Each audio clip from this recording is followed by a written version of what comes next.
Ese ishuri ryitwa ICK kuko mwari muzi ko seka live.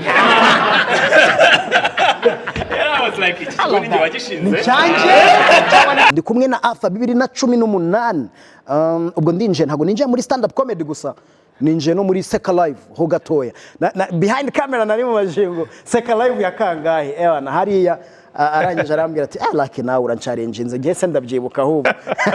Welcome back home. Thank you man, how you doing? Good to see you. Good to see you too bro. Hilda Halwa. Ni ubwo urumva kuko nzi kuri umwisilamu ngo ndagerageza kwisa. Huda bivuga indwanyikazi. Noneho halwa bikavuga nyine ikintu kiryohereye ubuki. Kuki wambaye indwanyikazi iryohereye? Buriya indwanyikazi ziryohereye nizo zindinde. Good to see you. Good to see you bro. Very proud kubera ko usezera muri radio abantu batekereje ibintu byinshi baravuga why kubera iki navuze ngo nagiye South Africa. Exactly. Ariko njewe umishi size twari dufite campaign nziza nakunze bitewe nuko njewe nkiri imbere umuturage kubera ko nibyo dukora tubikora kubera umuturage y'irembo service dukenera ndanje mbona uri head of someone there hari abantu mukorana ariko nkabona nawe birimo ndavuga nice entrepreneur Arthur ni entrepreneur ntabwo yavuye muri radio adusize gusa ahubwo aracyakomeza kubana n'abaturage ikintu cyiza cyane. What makes you happy? Niki kigushimisha mu buzima muri career by'umwihariko muri entertainment ariko no mu buzima busanzwe my man? I think mu buzima busanzwe nkunda umurimo. Alright. Nkunda gukora doing. To me doing is everything.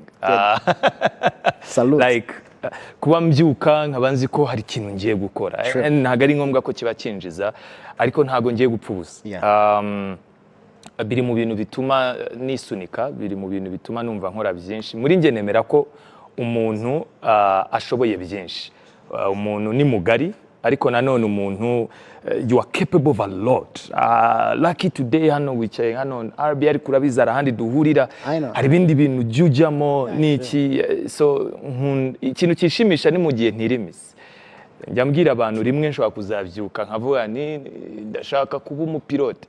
What will stop me? I mean ugiye mu ishuri ukabyiga for 4 years ugakora ama trainings yandi for other 3 years, I don't know 7 years zishize ku myaka yanjye I can be a pilot at 40. Kandi abapilote ba 40 baba bari sexy. Of course baba bari na seri Rwanda yatubasha. So ubwo ntanze urugero kugira umuntu yumve ikintu kinshimisha no kumva yuko I can do more. Biri mu bintu binshimisha cyane. And that's how I even left radio. Nuko nayivuyeho ndavuga ni ngene nkora ibirenze ibyo nari nsanzwe nkora.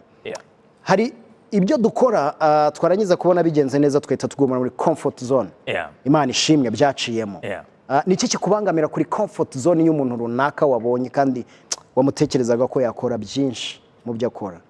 Reka nkubwize ukuri rero naje gusanga kubangamirwa n'uburyo umuntu yitwara niwe biba bibangamira. Exactly. Buriya wowe ubugira ngo wari muri comfort zone kandi nawe ariko nawe aba yumva hari ibindi yashobora gukora yatwitse urumva. So kereka uwo muntu aje akangisha inama ariko iyo mbonye umuntu mu by'ukuri afite uburyo bwo kuba yagera ku bintu birenze mubwira ikintu kimwe gusa nta kikubuza usibye wowe.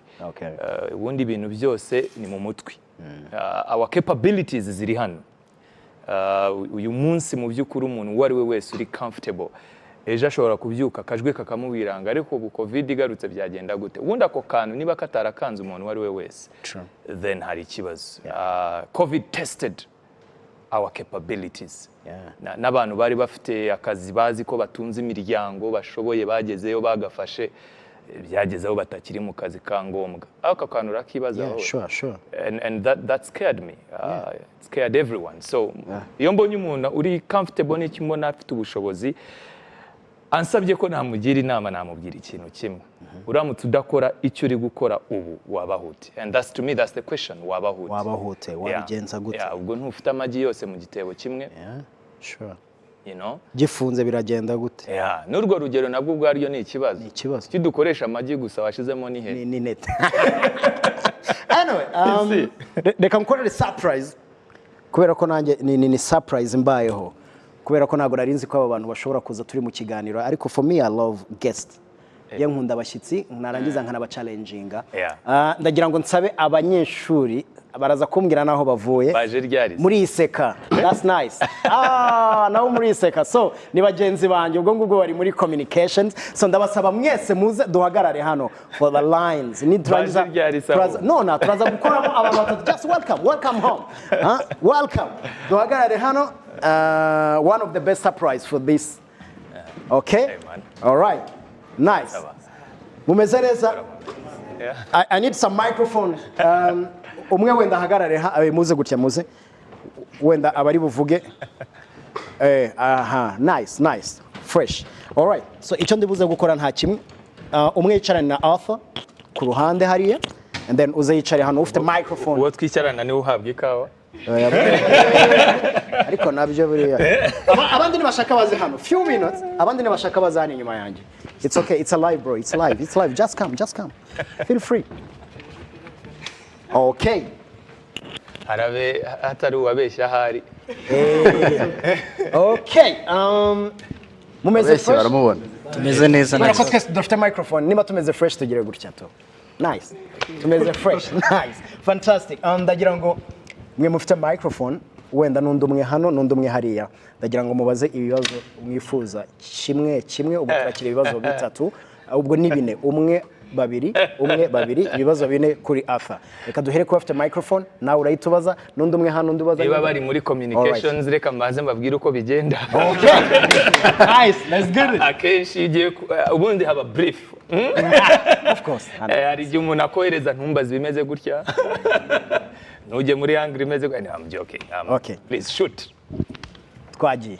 Murakoze cyane nitwa Mpirwa Adolphe. Yes Adolphe. Okay. Yes nkaba niga ishami ry'itangazamakuru mu ishuri rikuru rya ICK Kabgayi. Afa ikibazo nshaka kubaza uri umujene cyangwa urubatse urukubaka biturabizi ko bubatse ariko uri mu bantu mu Rwanda bagize amahirwe bakira abana babasha kugira ubushobozi kugira amahirwe ese nirebanga wakoresheje cyangwa niki nk'umuntu uyu munsi ukiri mutoya wamubwira kugira ngo nabashe gutera imbere nkuko wamamaye muri iki gihugu kandi ukiri mutoya cyane. Murakoze. Wavuze ko yitwa Adolphe. Byagorana kuvuga ngo nirihe banga nakoresheje ubundi icyo kibazo kiba kinagoranye ko nta n'umuntu umena amabanga ye. Ariko icyo navuga nuko ntago mbizi. I don't know. Natangiye nkiri muto ninjiye mu kazi nkora performing arts muri Mashirika 2004. Rumva 2004 nibwo na performance bwa mbere muri stade imbere y'abantu 30,000. Icyo gihe nari muto, I was 14 years old. Nago nari nzi ibyo ndimo. Ariko mbigezemo narabikunze. Mbikunze ndabikomeza. Isi 2004 kugeza 2023. Iyo ni imyaka 21 years. Navuga kibanga ari ukubikunda kuko iyo nza kuba ntabikunze ntago nari kuba narabikomeje. So ariko iyo bikunze utangira kumenya n'ibindi utaruzi. Ntangira ndi gukina theatre, niga guhamiriza, niga contemporary, mvuza ingoma za Kinyarwanda, njya kuri radio, nshinga company yanjye, nangira comedy, negura uko ugenda ukora bigenda bisa nkaho ni nk'ibihumyo. Mu gitondo haba haje ikindi kintu gishyashya. Ukavuga ngo muri make umuntu akwiye kugerageza buri kintu cyose yumva. Umuntu akwiye kujya mu kintu akunze, urukunda gikunze ruzabyara ibindi azakora. Birikora kugira ngo ujyemo rero uvuga ngo ngiye kujya muri ibintu nkunze ariko nta kintu ndi kubona reka mbivemo. Navuga ko Lucky atahereye hano. Lucky muzi kera ari yewe ngira ngo nuza ari no muri sport somewhere somehow. I was a goalkeeper. You see. So nari umuzamu nagiye muri ni hoya muri junior ya nationale. You see. Barantema. arambwira ati Lucky turabona ibintu byawe mesakamo Iranzi mbona ari muri APR agiye muri cyo national 3 navuga ati bye. Ariko icyo ndi kuvuga hano you see Lucky yavuye aho yisanga ari kuri televiziyo Lucky ni umu MC ubu Lucky ni umu influencer aba influencer bahembwa amafaranga menshi bashobora kuba batabibabwira from there ari gukora content from content after channel from channel before you know it byagiye bivamo igiti gitera wumva utazi uko kizangana ubundi ariko bitewe naho wagiteye gishobora kuba kinini cyangwa kikaguma ari gito kandi ari cya giti n'ubundi wavanye ahandi so nicyo nabwira umuntu wese uri kunyumva ntago twese turi bamwe ariko hari aho duhuriye aho duhitamo gushinga imizi hari ki. Nice. Next question director wanjye yambwiye ngo turahitamo abakobwa sorry abakobwa babiri umukobwa umwe hano n'undi mukobwa umwe hano director niwe ko ntabikoza ashobora no gushyiraho black ni director hoya reka undabaze uyu umukobwa umwe ntari yundi okay twagiye bro murakoze cyane nitwa Cedric niyo nkuru nanjye niga muri ICK mbe nambe nishimiye kuba turi hano nicaranye n'aba legend abantu dusanzwe tubona nk'icyitegererezo cyacu kandi tunabashimira umwanya mwaduhaye ngiye cyo nabaza Arthur tufata nk'icyitegererezo mu ngeri zitandukanye cyane cyane urubyiruko icyo nakubaza ni nk'inama aho urubyiruko kuko muri iyi minsi uri gusanga urubyiruko ntabwo turi mu bantu bari kwitwara neza ntabwo tubyaza umusaruro amahirwe tubonye sometimes rimwe na rimwe nyine usanga hari bimwe na bimwe twishoyemo bitari byiza hanyuma tukitwaza ko ngo nta kazi gahari urwo rubyiruko muri rusange barugiriye inama biragoye kugira inama urubyiruko muri rusange nagira inama urubyiruko wenda rumbona rukibonamo wenda urwo narugira inama icya mbere navuga yuko akazi nta myaka kagenewe nubwo wenda ushobora gusanga umuntu uvuga ngo ntugakoreshe umwana imirimo y'amaboko imirimo y'ingufu cyangwa se iki ariko njyewe tumi akazi ntago ari ukuvuga ngo umwana kontra ukamwishyura n'iki bitangira tukirangiza turi no muri segonderi wowe ubwawe wakwiha akazi reka nguhe urugero ndi muri segonderi nateguraga show muri lycée de Kigali kuri asembo naraperformingaga urumva that was 2007 gutyo 2008 mu ishuri nkishyuza 100 muri class kuri buri munyeshuri bivaho ngaho ntanga proposal kuri director the late Masabo mugira ko nshaka gukora ikinyamakuru cyitwa Outburst abantu bigerise n'ubiracyahari turi mu bantu bayitangije Masabo 30 nkora kopi imwe 10,000 20 aracyari muri audit baracyashakisha you see ntago narindi gukora akazi by'akazi ariko narindi kwimenyereza akazi so ikibazo tugira nk'urubyiruko twirinda kwimenyereza akazi tugahiga akazi and ugasanga muri hano mwese intumbero nuko mushaka akazi ka Lucky ariko ntago buri muntu wese wize comms ari necessarily ko akora kano kazi you see hari ukwimenyereza kandi akazi ushoboye mu rugo iwanyu ushoboye iki ushobora gusanga mu rugo iwanyu mufite famille zikora ubukwe kurusha izindi hari abantu bagira imihango yo gusaba ihora muri quartier y'iwabo and then before you know it uri kureba se iyo haje ibi bintu nakoramo iki nakwigiramo iki ngiye kintu nabwira urubyiruko nuko nta kazi gahari kagenewe wowe ni wowe uhari wigenera akazi hano niba byo ndi kuvuga bimaking sense bivuze ko akazi turagendana turi kumwe akazi ni wowe buri muntu y'umubonye arimo akazi kenshi wagira imana ugahabwa akazi ariko nako kazi uhawe ntago ari itegeko ko ugomba kukagumamo igihe cyose ko uzabatwa nako uzagahaga umuntu wese umaze mu kazi kamwe imyaka 5 abyuka yiganyira atagakunda so icyo nabwira urubyiruko rero ni twicare turebe mu by'ukuri nakaye kazi gahari njyewe nshoboye kandi karahari kenshi njye nshobora kubwira abantu binjiza amafaranga hano hanze akazi bakora ari ukwinjira muri event bagakurikira ibiri kuba bagatayipinga captions bakazohereza kubafasha amafoto zikajya kuri Twitter. That's a copywriter wa event. Ni ibintu nawe usanzwe ukora utera urugambo bushari yagize gutya na gutya na gutya na gutya na wantu ugakora post nziza ariko ntabwo uri kubyinjirizamo. So ugasanga a copywriter ni akazi kari hanze ariko abantu batazi. Yishurwa 300,000 kuri iyo event gusa noneho habazi n'indimi nyinshi cyane.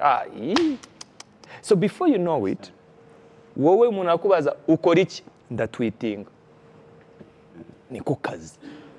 Ariko se na nyuma yo kumenya akazi do you equip yourself? I mean ufite ibikoresho bikenewe ko nako nshaka ukavuga ngo ibyo nanjye nabikora na tweeting. Yes, ariko se ni haza umuntu ufite event ari kuvuga sustainability. Ni event is about sustainable energy. Ese sustainable energy urayizi? Do you read? Wowe rero wahisemo akazi ushaka noneho uvuge okay ni haza event mu bintu bya basketball ngiye kwiga ibintu bya basketball menye basketball technology in basketball bla bla bla. Umuntu naguhereza ko kazi abona amagambo ukoresha ururimi uri gukoresha you see you are mature in that conversation. So twebwe rero tumenya akazi dushaka. Ngiye ngo ndashaka gukora akazi ko kuba umubarista. Urumva niko kazi nshaka ugatangira kwiga gukoresha imashini gusa. Ntutangire kwiga coffee iva he. Abantu banywa coffee ni bantu ki batuye muziye quartier. Ese nimura nawe ikiganiro nzagirana nawe kizaba kimeze gute? Ejo ubundi uzatangira uyikora umuntu yumva ibyo ukora abone ubifiteho ubumenyi bwo kuba umwe mu bantu bashobora kuyihinga. So before you know it when you find out icyo ushaka gukora equip yourself kuri icyo kintu 100%. Nta bintu byo kujenjeka ngo yangu 100%. Trust me, uzisanga warageze no mu bindi utaruzi. All right, one question y'umukobwa kugira ngo nabonye ntari ya director ameze nabi cyane. Cyangwa tubibaze icyarimwe nabisubize. Je nabonye ansubiza mu bice bike. I know. I go deep. Okay. Murakoze cyane nitwira tuzi Bardine nanjye ndi umunyeshuri muri ICK. Arthur ukunda sport? Ukora cyangwa oya kuyikurikirana somehow. Nanjye impamvu mikowaje ndayikonda. Ndashaka kubaza ufana ihe equipe mu gihugu cy'Ubwongereza? Mamureyo. Oya nagaruka mbere nafanaga Arsenal.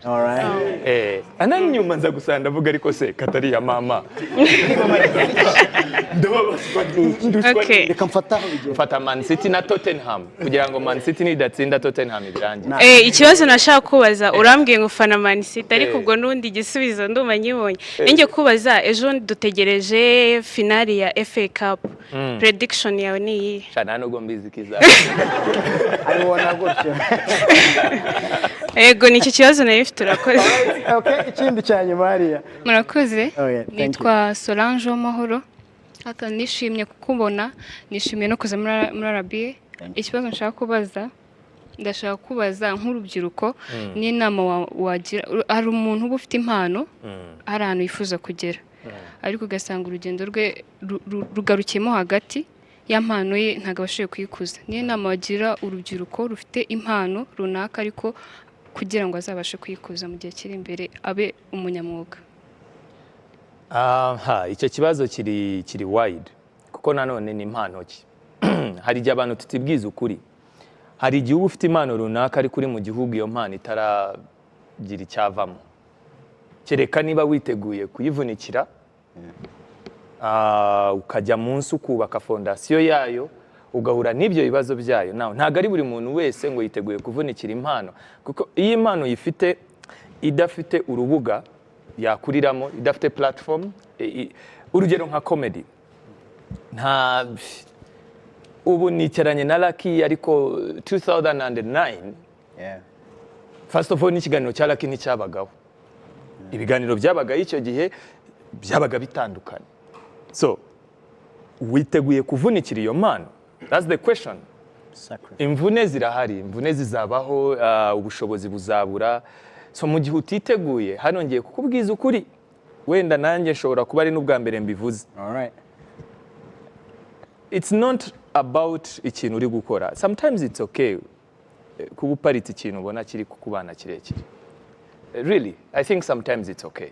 Ukabanza ugakora ibindi ubona bishoboka muri ubwo buryo. Kuko hari igihe ukihinga ngenda ndashaka kuba umunyarwenya, ndashaka kuba umukomediye, abantu bakakubwira ngo ariko ngo hari akantu turi gukora hano ngo njyewe. So sometimes it's really okay. Iyo ikintu ubona nta nzira iraza, taha ushaka ibikoresho byo kuzakiyo nzira. Mu gihe bitaranaboneka ubukora ibindi uzabikore nyuma. I think to me nicyo nakubwira. Otherwise impano iri specific ubwo byaterwa ni ariyo wamenya icyo gukora bitewe ni ariyo, but generally that's how I would say it. Yeah. All right, so guys, thank you. Timing. By the way, before that, I have my brother all the way from Uganda. I think is the one, our special guest for Seka Live. Daniel Omara. Daniel Omara. Yeah. We are live on Skype. Daniel, are you there? Daniel, can you hear me?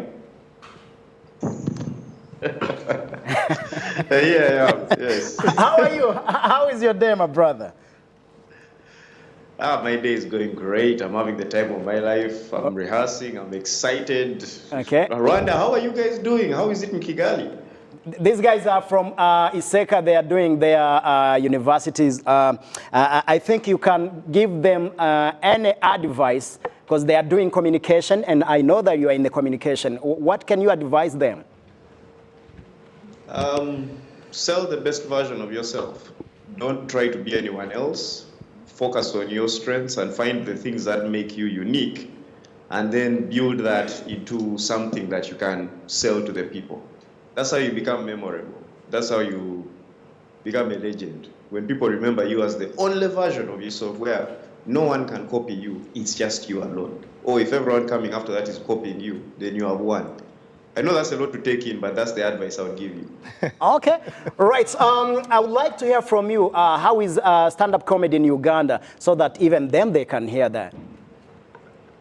Stand-up comedy in Uganda is actually doing quite well. Right. It's growing.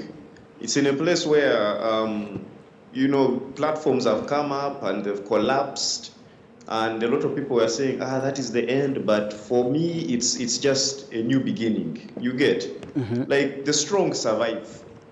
So the platforms are there, and there's 3 different types of platforms in Uganda. There's the rare platforms, those ones that happen like once a year, once every 3 months, quarterly, those ones.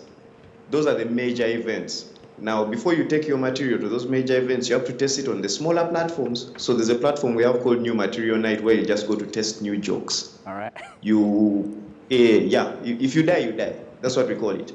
So you go and test new material, and if your friends tell you, you need to improve here, change this, change that, because you can't take untested material to a paying audience, just out of respect. The audience is waiting for a performance, and you're there to perform for them and give them their money's worth. In Uganda, we say, jivu them. Yeah. That is the plan. Yeah. All right. Nice. So always, when you get an opportunity, be the best version of yourself. All right. Fantastic. As youth, what scares you about nowadays, youth? Youth? Yeah. Man, don't laugh at what I'm about to say. Okay. Grasshoppers, you guys. I'm scared of grasshoppers. Senene, right? Senene. I mean, they are edible, but those things are scary. Like, if they invade your room, there's like 17 of them. Like, I just start shaking. I don't know what to do. Grasshoppers freak me out. It doesn't sound like a big thing, but for me, when they are cooked, it's a different story. When they are cooked, we are friends. But while they are raw and alive and flying around, they are very problematic. Grasshoppers bother me a lot. I'm sorry, it may not seem like a serious reason, but to me, it's personal. Yeah. All right, nice. And then how do you feel to be part of Seka Live this year? I am honored.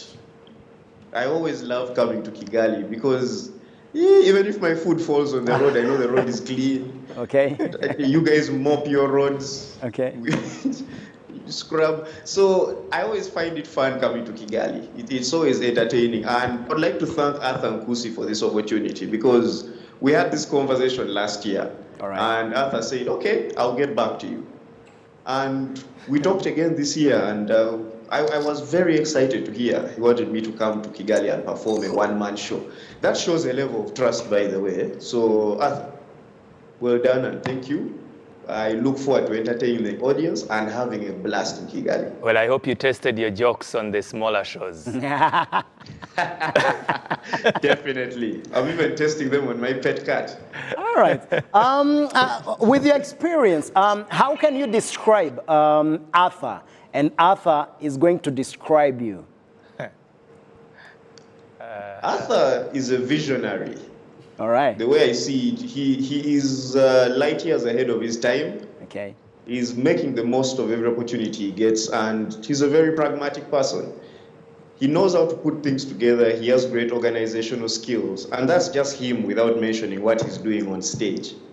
First of all, I appreciate Arthur for being an organized person because order in your life will always get you far. You understand? So he works with his routine, he does this thing well, and then also as a performer, he goes on stage and gives the same energy he puts in business. So he's a well-rounded human being, in other words. If I were a chick, I would marry him, but he's already taken.